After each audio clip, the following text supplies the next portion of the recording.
Muy buenas noches y bienvenidos a esta casa Figui Televisión y también a este programa en 30 minutos. Arrancamos temporada y lo hacemos con un invitado muy especial. Es un reconocido abogado especialista en Derecho Penal y Corporativo y de hecho se van a dar cuenta que es una cara muy reconocida de esta casa de Figui Televisión porque es colaborador activo de tanto El Perímetro como de Redacción a Debate. Pero hoy nos visita en este programa en 30 minutos porque acaba de publicar un libro, Disparos Justificados. Eduardo Luna, muy buenas noches, ¿qué tal? ¿Qué tal? Muy buenas noches, muchas gracias. Bueno, en primer lugar, enhorabuena porque no todos los días se publica un libro. No. Efectivamente, además con el trabajo que llevamos, que lo comentábamos antes, cuesta al final tener un proyecto que le tienes que dedicar tiempo y que además es una cosa que se ha hecho con tanto cariño como este libro. Y cuéntanos, se publicó a finales de diciembre, estas primeras semanas, que imagino que para otros siempre son como las más importantes, de el qué dirán, ¿cómo están siendo? Pues la verdad es que ha sorprendido muchísimo. Es verdad que es un libro en el que han participado gente de la Judicatura, gente de la Policía Local, de la Policía Nacional, y el primer test que teníamos era ver qué decía el policía de la calle, ¿no? Porque no deja de ser un libro que va destinado a las fuerzas y cuerpos de seguridad. Y la verdad es que ha tenido una aceptación buenísima y no podemos estar más contentos. O sea que lo presentamos también el día 13 en Cort y bueno, pues encantados y que siga así. Para que los espectadores que nos están siguiendo a través de sus casas, a través del canal de Figui Televisión, ¿qué les podemos contar de este libro que aquí nos acompaña, Disparos Justificados? Ya el título nos puede decir algo, ¿no? Es un poco el uso del arma de fuego, cuándo está justificado y cuándo no. Hoy en día está súper encima de la mesa el debate de la legítima defensa o cuando, pues por ejemplo, entran en casa y nos podemos defender, el tema de Pau Rigo, etcétera, etcétera. A nivel policial es una casuística que todavía es más compleja todavía, porque no hay una seguridad jurídica para que un policía sepa cuándo puede utilizar el arma de fuego en defensa propia de un tercero. Y este libro lo que hace es, en una primera parte, analiza la historia de las policías, de la Policía Nacional, de la Guardia Civil y de las policías locales, y en una segunda parte analiza estas dos figuras, ¿no? La legítima defensa, que es cuando yo puedo utilizar el arma para defenderme a mí mismo o a un tercero, y la otra es cuando el policía, en cumplimiento del deber, está obligado realmente a utilizar ese arma de fuego porque hay una amenaza que neutralizar, ¿no? Y eso al final culmina en la tercera parte del libro con el análisis de 10 sentencias del Tribunal Supremo para dar un poco cierta seguridad jurídica o vamos a decir, cierto camino a los policías para que sepan cuándo, cómo y en qué circunstancias se puede utilizar. Por lo que comentabas, ¿crees que es necesario ser un poco entendido de la materia para poder comprender esta obra? ¿O un ciudadano de a pie que tenga interés por esta cuestión lo puede entender?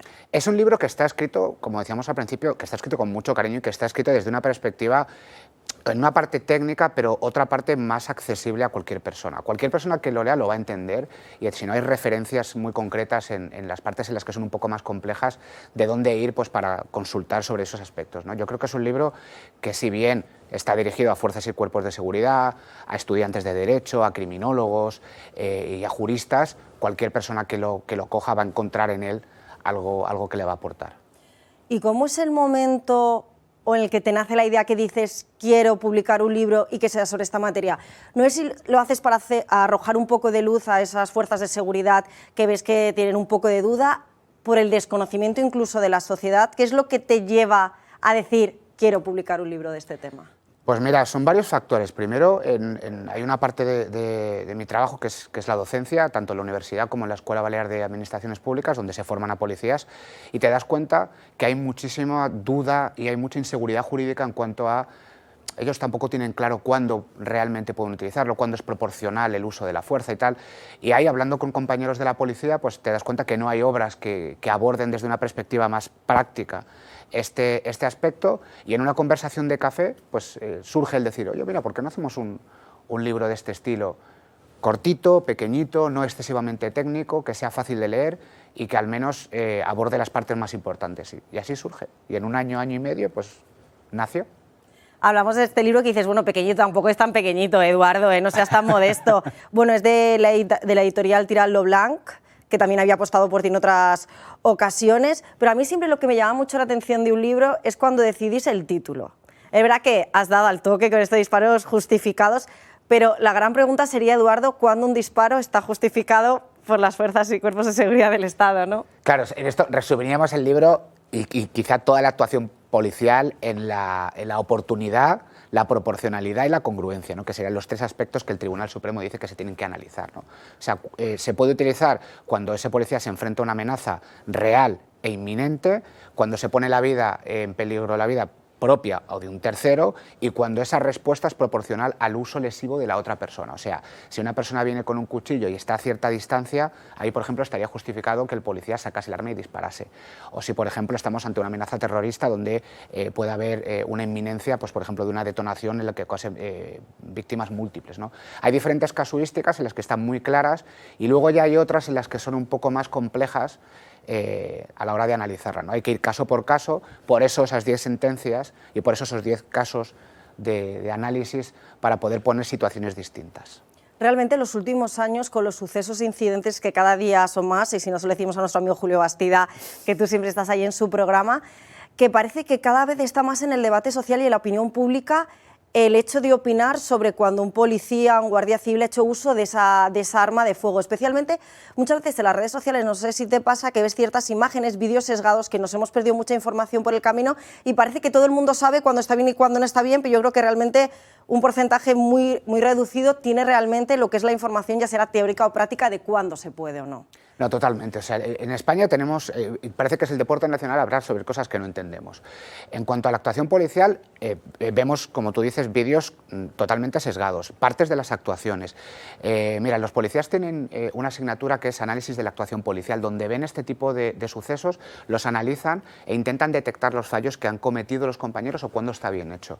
Es muy fácil hablar, pero cuando te tienes que enfrentar a una persona pues, que va armada con un martillo, que está fuera de sí o que está bajo efectos de sustancias psicotrópicas y que es absolutamente incontrolable, ahí es muy complicado decir, bueno, ¿cómo actúo? ¿Qué es proporcional? ¿Qué no es proporcional? ¿Me estarán grabando? ¿Cómo se va a ver desde fuera esa actuación? Por eso hay tantos protocolos y por eso muchas veces los policías van en grupo. Muchas veces cuando vemos, por ejemplo, las imágenes típicas de redes sociales de 5 policías que se abalanzan sobre una persona, la gente, ¡oh!, que se están extralimitando. No, justamente lo que están haciendo es el uso proporcional de la fuerza, porque si fuese un 1 contra 1, a lo mejor la proporción de la fuerza que tendría que utilizar esa persona para doblegar a la otra sería mucho mayor que varios que tienen técnicas coordinadas para hacerle el menos daño posible a esa persona.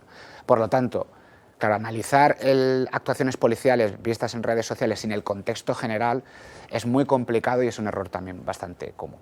Comentabas hace unos instantes que la obra culmina con 10 sentencias del Tribunal Supremo, que me imagino que a priori para ti son las que más impactantes o pueden llamar la atención. ¿Las has elegido en torno a tu opinión o porque crees que para el debate y la opinión pública pueden ser las que más han llamado la atención estos años? Pues mira, las he elegido no tanto por el morbo del caso en sí o por la casuística de lo que el Tribunal Supremo estaba juzgando, sino por cómo el Tribunal Supremo ha aplicado esos principios de proporcionalidad, congruencia, oportunidad y cómo en la propia casuística analiza cosas tan importantes como, por ejemplo, la regla Teuler, que es una regla en la que dice que si el agresor te ataca con un cuchillo a menos de 6 metros, está justificado el uso del arma de fuego. Entonces, he cogido más a nivel técnico las características que el Tribunal Supremo entiende que son las correctas para utilizar el arma de fuego que no en sí lo que ha sucedido dentro del caso.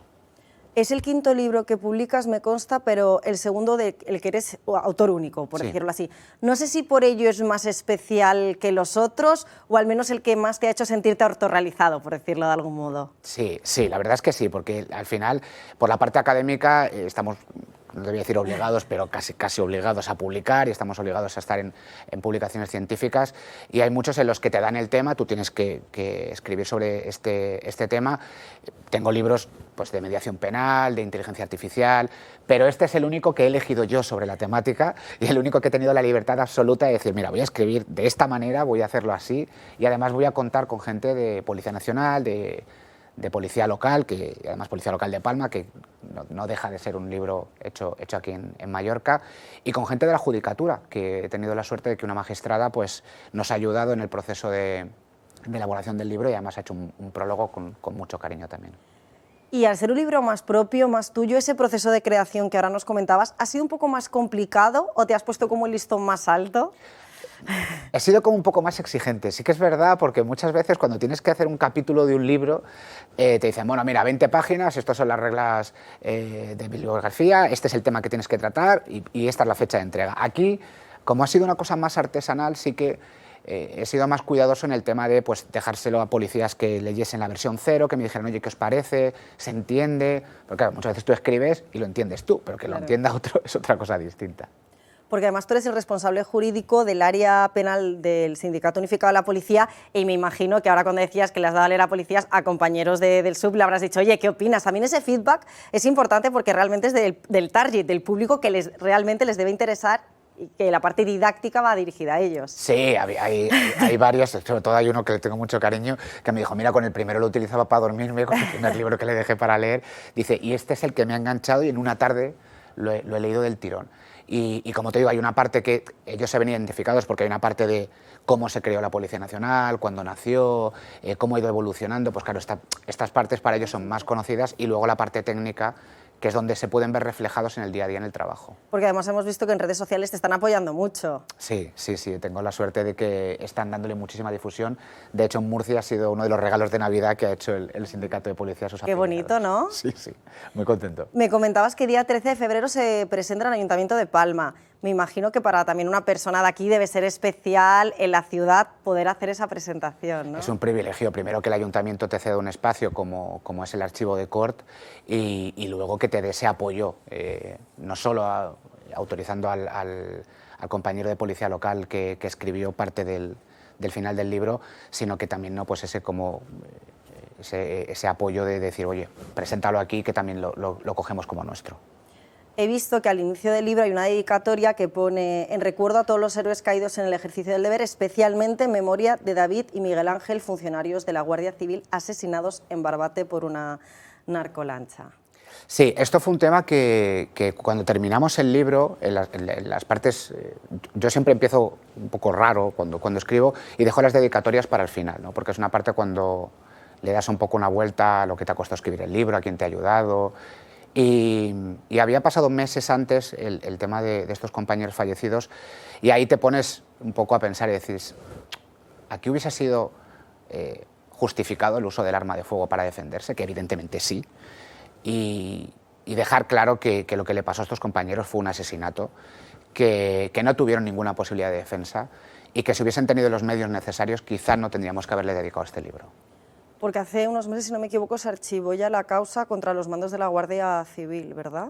Sí, lo que pasa es que aquí, por mucho que se haya archivado penalmente, hay una depuración de responsabilidades que evidentemente hay que poner encima de la mesa, ¿no? Muchas veces en cuerpos tan jerarquizados, la cadena de mando y decir, bueno, ¿quién es el que toma la decisión de decir que el funcionario se meta en un operativo concreto, que se meta en el agua o que se meta en un edificio sin el apoyo táctico necesario?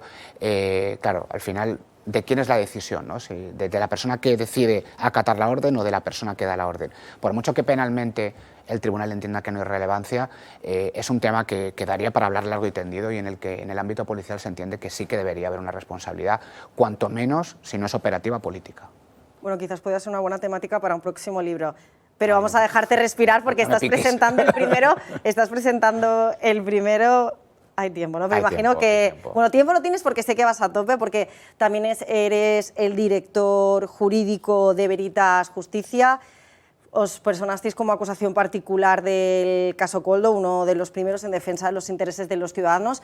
No sé si nos puedes comentar un poco cómo está la situación, porque novedades de momento no sé si hay. Bueno, vosotros tenéis acceso privilegiado. A ver, claro, de lo que nosotros podemos, pues ya sabes que los casos cuando están judicializados hay una parte de la que no se puede hablar porque estaríamos cometiendo un hecho delictivo. Podemos hablar de lo que ha trascendido públicamente, eso una vez que es público ya se puede comentar. Es un caso en el que tiene muchísimas aristas, empezó con un tema muy concreto y han ido aflorando cosas totalmente distintas. Nosotros aquí era la mascarilla, luego resulta que habían contratos con PCR, en un principio nadie tenía nada que ver con esta historia y políticamente sí que se ha ido desgranando que puede haber más responsabilidades. Es una causa que empieza en un juzgado central de instrucción, pasa a la Audiencia Nacional por ciertos recursos y acaba en el Tribunal Supremo. O sea, es un caso muy complejo en el que todavía le faltan muchas vueltas de guión. O sea, nos llevaremos más sorpresas en los próximos meses. Bueno, queda todo el año por delante todavía. Durante primer y segundo trimestre de 2025 habrá un par de giros de guión. Si sigue el íter temporal que está siguiendo el tribunal. Bueno, es que tú sabes cosas que nosotros no sabemos y tienes acceso a información y no puedo contar que nosotros... mucho más. Otro de los temas de actualidad, Eduardo, es que ahora el gobierno de Pedro Sánchez quiere hacer una reforma para que los partidos políticos no se puedan personar como acusación particular en determinadas causas. No sé qué va a suponer y qué... Claro, esto al final lo que se está intentando es cercenar, es cortar un derecho constitucional que es el del acceso a la administración de justicia, ¿no? Es el que los ciudadanos puedan acceder a la administración de justicia. Esto se puede hacer con dos figuras, una acusación particular, que es cuando tú eres ofendido por el delito, o una acusación popular, que es en intereses de terceros. Claro, que el propio gobierno lo que diga es no, yo no quiero que los partidos políticos se metan en causas judiciales, es un poco como decir no, a toda la gente que está representando este partido político no le voy a dar la opción de que se metan en casos de corrupción que me afectan directamente. Estamos viendo, se habla mucho ahora que tenemos este 2025 de recuerdo de la dictadura y tal, estamos viendo cómo hay otros tipos de dictaduras modernas, que es cuando se ataca la separación de poderes y cuando se atacan instituciones básicas del Estado. La primera es la judicatura. La judicatura, desde que saltaron todos estos casos de corrupción, ha sido un foco de ataque constante de este gobierno en concreto. Y esto es una prueba más de lo que se quiere es intentar controlar el acceso a la justicia, pues para intentar controlar que ciertas cosas que les salpican no les lleguen a salpicar. Madre mía, es que hay un montón de temas de actualidad, por ejemplo, otra de, bueno, por la primera vez en la historia, por decirlo así, el fiscal general García Ortiz va a ser citado a declarar, creo que es el próximo 29 de enero, por esas filtraciones del marido de Ayuso. ¿Esto qué supone? Porque esto llama la atención, que un fiscal general se haya llamado a declarar, ¿no? Esto es, claro, la gente parece como que los españoles estamos como medio anestesiados, que parece que ya todo no nos sorprende nada, todo lo que pasa es medio común, pero tener un fiscal general del Estado imputado en una causa por delito es la primera vez que ocurre en la historia de la democracia.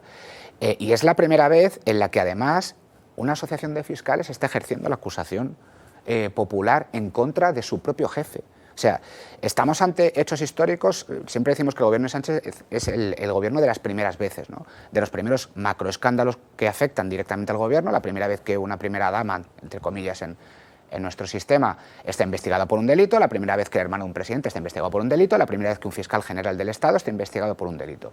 Esto, ¿en qué se traduce? Primero, en que se pierde la credibilidad que tiene el Ministerio Fiscal, que está formado por grandísimos profesionales que no se merecen tener a un jefe al cargo que tenga la más mínima sombra de duda sobre su actuación profesional. Esto es lo primero. Lo segundo, que es el primer fiscal general del Estado, en el que el Consejo General del Poder Judicial ya dijo que no estaba preparado para el cargo, primera vez que pasa en la historia, aún así se le nombró. Lo siguiente es que es el primer fiscal general del Estado que le investiga al Tribunal Supremo por la comisión de un hecho delictivo, y luego encima, cuando avanza la investigación, la Sala de lo Penal del Tribunal Supremo lo que dice es: oiga, aquí hay indicios de que se puede haber cometido un hecho delictivo y vamos a seguir investigando y vamos a seguir citando a gente pues para tomar la declaración. Y aquí estoy seguro que veremos pasar otros personajes públicos en tomas de declaración en un caso tan importante como este, que de juzgarse acabará pues con el primer fiscal general del Estado imputado formalmente por un delito.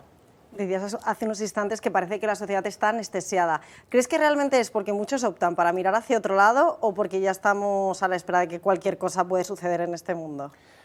Mira, yo creo que primero que estamos en una época de absoluta polarización, que por una parte parece que si no estás en los extremos no estás en ninguna parte correcta, ¿no? Y luego por otra parte, lo que tú decías, ¿no? Parece que ya nos hemos acostumbrado a todo, a que aquí no pasa nada, que aquí que el presidente se nos vaya 5 días a reflexionar nos ha parecido lo más normal del mundo, que haya casos de corrupción que estén saltando constantemente es como, bueno, lo damos ya casi por normalizado, pero si esto lo analizamos en una clave europea, en una clave mundial, hay un cambio de tendencia absoluto a nivel político y lo que está haciendo es justamente esto, por esta anestesia de la sociedad, que la gente se vaya a los extremos, y esto es súper peligroso. Y al final no tenemos calidad política, lo que tenemos es dos bloques grandes que se enfrentan constantemente, que es el y tú más y el y tú más, el si yo tengo un caso de corrupción tú tienes otro más grave, o se sacan cosas del pasado o cortinas de humo como la que tenemos ahora sobre el tema del aniversario de la dictadura, pues para un poco estar hablando sobre esto y no hablar de los temas importantes. Yo no sé qué más tiene que pasar para que la gente se dé cuenta de que necesitamos un cambio profundo y que debemos exigirles a los políticos el nivel que el ciudadano se merece en la propia representación que les estamos dando, porque muchas veces a nosotros nos pasa en la universidad cuando explicamos la separación de poderes, chavales de 18 o 19 años ni siquiera saben a qué están votando, se piensan que votan un presidente y no saben que están votando una Cámara que es la que elige según la mayoría que tenga a la persona que va a dirigir el país. Entonces, falta de formación y sobre todo lo que decíamos, ¿no? ¿Qué más tiene que pasar para que la gente despierte? Tú eres profesor, decías, de la Facultad de Derecho de la UIT, de la Universidad de les Illes Balears, y tratas, bueno, con jóvenes, con decenas de jóvenes todas las semanas. ¿Hay algo que te llame más la atención o la falta de conocimiento respecto a alguna cuestión? ¿O quizás la inquietud? Hay varias cosas que llaman muchísimo la atención, a nivel positivo y a nivel negativo. A nivel positivo tenemos generaciones, yo llevo 5 años en la universidad, y es una generación que llega muchísimo más formada a nivel emocional. La gestión emocional, la responsabilidad emocional, las cuestiones de estrés y demás las tienen muchísimo más trabajados que nuestras generaciones. Eso es una cosa súper positiva. Pero luego hay otra parte en la que están totalmente disociados de la actualidad real. Hay muy pocos que lean los periódicos, hay muy poquitos que vean las noticias y hay muchos que se quedan con los reels, con los tweets, con las microinformaciones, que además las quieren consumir en el instante, y que cuando no las consumen en el instante o no les enganchan en esos 6-7 segundos primeros de engagement que está estudiado que tiene un alumno, pasan página y van a otra cosa. Claro, eso les llega a que cuando tienen que focalizarse en algo y mirarlo a nivel profundo les cuesta muchísimo. Entonces siempre están en la superficie, que esto es la parte negativa. Entonces nosotros lo que hacemos muchas veces es ponerles trabajos para decirles, no, tenéis que investigar, tenéis que utilizar herramientas de vuestra generación, de inteligencia artificial, para poder tener un conocimiento más amplio de lo que estáis analizando, y sobre todo no os podéis quedar en la superficie, porque el día de mañana vais a ser los juristas, vais a ser los jueces, los fiscales, los abogados, que vais a estar en la calle, y para nosotros es importante que tengan una formación de base, que estén socialmente actualizados, pero que sobre todo sepan lo que está pasando en su entorno. Yo creo que también es importante, porque la sociedad avanza a una velocidad muy rápida. Los métodos de aprendizaje, yo creo que cada vez es más difícil captar la atención. A lo mejor a lo mejor es una tontería, pero por el hecho de que te vean más en medios de comunicación, en redes sociales, ya la manera de transmitirlo, el mensaje que tú le puedes dar, que está más cerca de los casos prácticos, de los casos más poderosos como caso Koldo, les puede incluso crear más interés. Sí, ha cambiado la metodología docente, y esto en el ámbito académico estamos muy preocupados en cuanto a decir, oye, mira, hay que implantar sistemas de uso de inteligencia artificial, el famoso ChatGPT, que los alumnos aprendan a utilizarlo teniendo, lo que te decía, ¿no?, una base sólida para que sepan discriminar qué información es correcta y qué información no es correcta, y no nos pase como ha pasado hace poquito la Audiencia Provincial de Palma, que ha tenido que anular una sentencia de una jueza sustituta por utilizar normativa de un país latinoamericano en España. Entonces, esto es lo que hay que enseñarles desde el principio, pero sí que es cierto lo que tú dices, en la innovación docente está el hecho de decir, oye, vamos a introducir esto, ¿no? Pues las pildoritas pequeñas, los reels, lo hacen muchísimos profesores, sobre todo de áreas del derecho, no tanto de penal, que parece que es la más fácil de acercar al alumno, sino también hay grandes profesores en constitucional y en derecho administrativo que están utilizando las redes sociales y que están utilizando sobre todo posts de Instagram cortitos, pues para acercar conceptos que luego evidentemente se tienen que profundizar. Pero ojo, no todo tiene que ser digital. Cuando los ingenieros de Silicon Valley, que son los que están desarrollando ese tipo de aplicaciones, piden que sus hijos en el inicio de las etapas escolares vuelvan a estudiar con libros y manuales, algo nos tiene que hacer pensar de que no todo tiene que ser digital. Bueno, y Eduardo, imagino que ya a todos tus alumnos les habrás recomendado este pedazo de libro, ¿no? Aún no, porque empiezo el día 10 de febrero con ellos y tampoco les quiero hacer spam, pero estoy seguro que por redes ya lo habrán visto. Nos quedan unos 3 minutitos, Eduardo, si quieres aprovechar un poco para transmitirle a los espectadores dónde lo pueden comprar, no sé si online también está disponible, un poquito de ese spoiler para acabar de decir, mira, ya no tengo dudas, entiendo más, entiendo menos, tengo que entender cuando pasa según qué suceso en España, si lo ha hecho bien ese policía, si lo ha hecho mal, si ha usado el arma de fuego dentro de sus competencias o no. Mira, en principio, en primer lugar, la editorial Tirant-Lo Blanc es la editorial jurídica, una de las editoriales jurídicas más importantes a nivel mundial. Tenemos la suerte de que en España es de las primeras editoriales jurídicas, por lo tanto el libro se puede encontrar en cualquier sitio, desde tiendas normales y corrientes hasta en formato online, están en Amazon, y el libro se puede comprar, como digo, en cualquier parte. En cuanto al contenido del libro, opositores a Policía Nacional, a Guardia Civil, a Policía Local, fuerzas y cuerpos de seguridad que estén en servicio, les va a venir súper bien porque es lo que digo, primero es una parte de introducción a la historia de dónde van a meterse o dónde están metidos, para que sepan también un poco de dónde vienen y hacia dónde vamos, y la segunda parte es un análisis muy concreto de cuándo se puede utilizar, qué es eso de la proporcionalidad, qué es la congruencia, la regla Teuler, que es una regla americana que se ha aplicado por primera vez en España hace poquito por el Tribunal Supremo, que viene a analizar un caso de un sargento del SWAT que dice que a menos de 6 metros un ataque con cuchillo, la persona que recibe el ataque no es capaz de repelerlo de otra forma que no sea sacando el arma. Y luego es un libro que además les va a dar pues, ciertas pistas de protocolos sobre cómo utilizar el arma en el uso de la función policial. Esto no quita que sea súper importante que estén formados también a nivel operativo y que a nivel teórico fantástico, pero que están con una herramienta letal y que tienen que entrenar con ella, que es uno de los grandes desconocidos también en las fuerzas y cuerpos de seguridad. El tema del entrenamiento operativo con el uso del arma. Bueno, pues yo creo que has hecho una reflexión en estos 3 minutos maravillosa y que si algún espectador que le gustan especialmente los tribunales o esta materia, no lo está dudando y ya va a por ese libro que desde aquí, desde Figui Televisión y este programa les recomendamos. Pues Eduardo Luna, un placer haberte tenido con nosotros para arrancar esta temporada de En 30 Minutos y bueno, no te despido mucho porque si no es en el perímetro vas en Reacción a Debate. Muchas gracias, te deseo mucha suerte en esta temporada nueva, no te hace falta porque ya sé que te va fantástico el programa, pero mucha suerte. Gracias, Eduardo. Pues hasta aquí el programa de hoy. Nosotros volvemos, como siempre, el próximo martes.